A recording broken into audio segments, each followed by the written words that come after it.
Canelo did not look like a fighter who had any interest in going all 12 rounds with his opponent from the outset. He was dialed in from the first round on.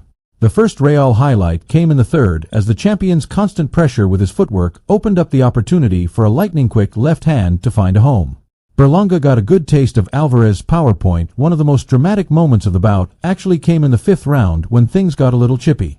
Alvarez took exception to a low blow landed by his opponent and ended up throwing a punch while the ref was trying to break the two apart.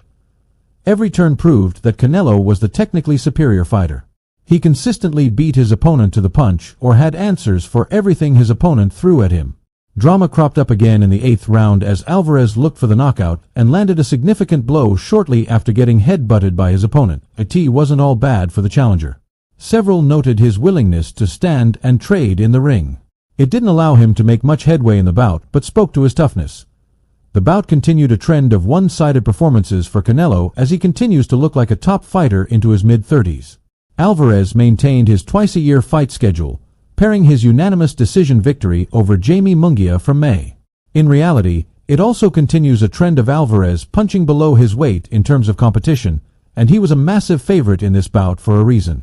It was Berlanga's first professional defeat, but this was also a huge step up in competition.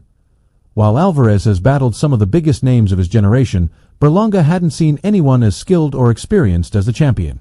Next time we see Canelo in the ring, it might be in a much bigger fight. Mike Coppinger of ESPN reported that Alvarez now has his sights set on a rematch with Dimitri Bivol in May. However, Bivol has balked at the idea of a rematch. "I don't have him on my agenda, my mind is elsewhere right now," stated the WBA champion in an interview with Fight Hub via Marca.com. "I have another route. Maybe in the future, we can face each other again, but not in the short term." Bivol beat Alvarez back in May 2022 in a light heavyweight title fight. The loss sent Canelo back down to 168 pounds, where he has ripped off 5 consecutive wins. For the rematch to happen, Bivol will need to win a huge title fight against Artur Beterbiev scheduled for October 12th. If Bivol comes out of that fight cleanly, it could set up at least